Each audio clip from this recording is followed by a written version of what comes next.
Story time of a minute. Hooray! Hello.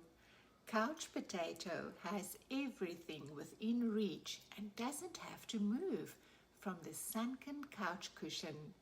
But when the electricity goes out, Couch Potato is forced to peel away from the comforts of the living room and venture outside. Could fresh air and sunshine possibly be better than the views on screen? Let's read The Couch Potato by Jory John and Pete Oswald. The Couch Potato.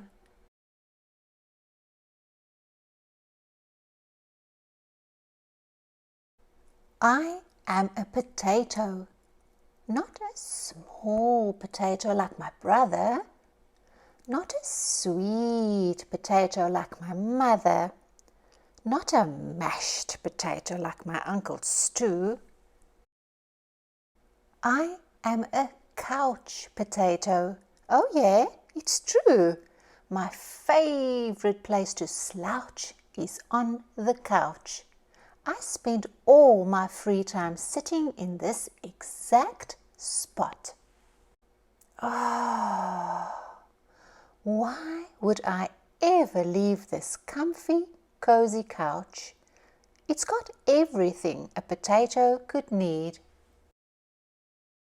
See, I have this, a remote control and a yo-yo, and this, a game controller, and one of these, a paddle ball, and those headphones, and this, popcorn, and that, a cup with juice boxes, and these, bunny slippers.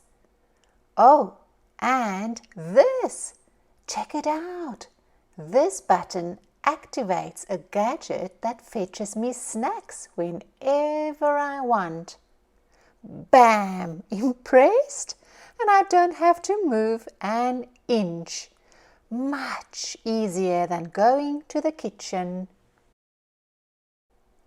If the most important thing in life is to be comfortable at all times, then I think I've got it all figured out. Oh. But wait! There's more. I haven't revealed the absolute best part about my whole setup. It's everything you see in front of me. Have a look around. Take it all in. Pretty spectacular, right? Yes, it's a sea of shimmering screens from wall to shiny wall. What joy! What bliss! These screens feature my favorite shows. This screen has all my unanswered messages. These screens are where I play video games. And this screen is a live stream of my friend, my best spud for life. This is how my pals and I spend quality time together.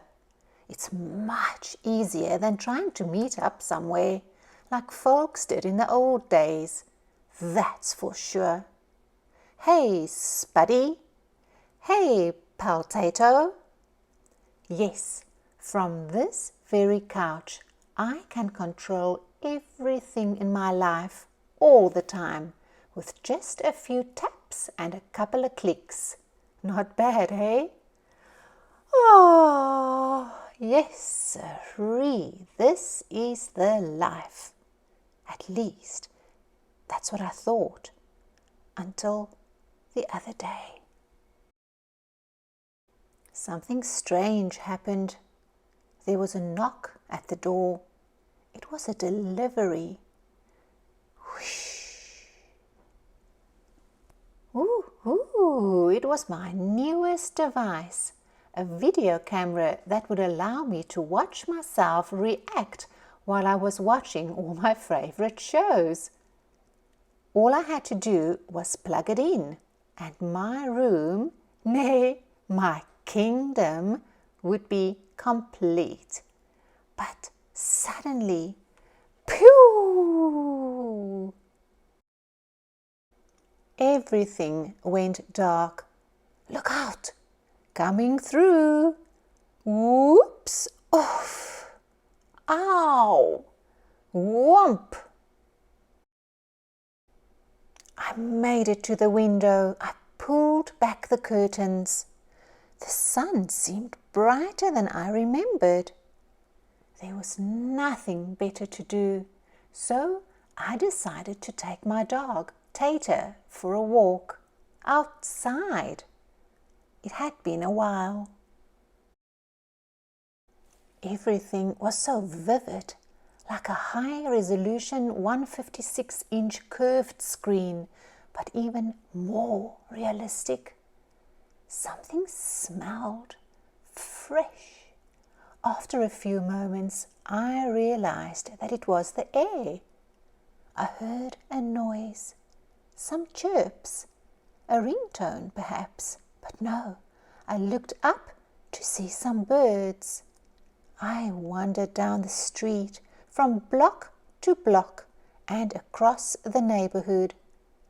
Eventually, I found a park with a hill. There was a massive tree on top. It looked like a desktop background, only it was real. Neat. I leaned against the tree. It wasn't as comfortable as my couch, not even close. But after a while, it wasn't so bad.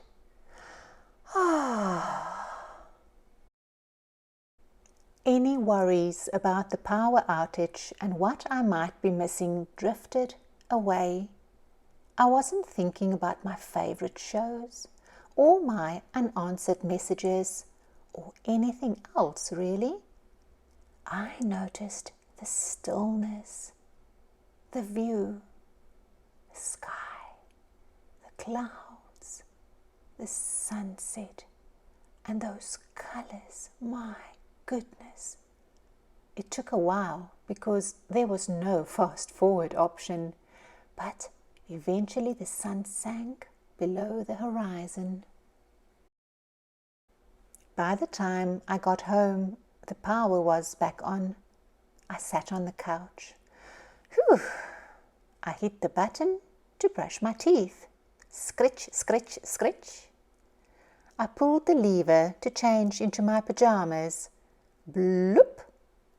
I turned the knob to watch a bedtime story. Good night, Spud. Then I noticed my reflection in one of the screens.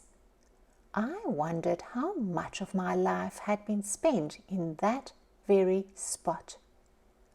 It was then and there that I made the decision to peel myself off the couch a bit more often, maybe every day even. And so that's what I've done.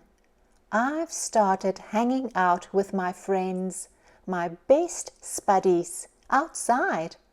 We've started biking and hiking and swimming and hiding and seeking.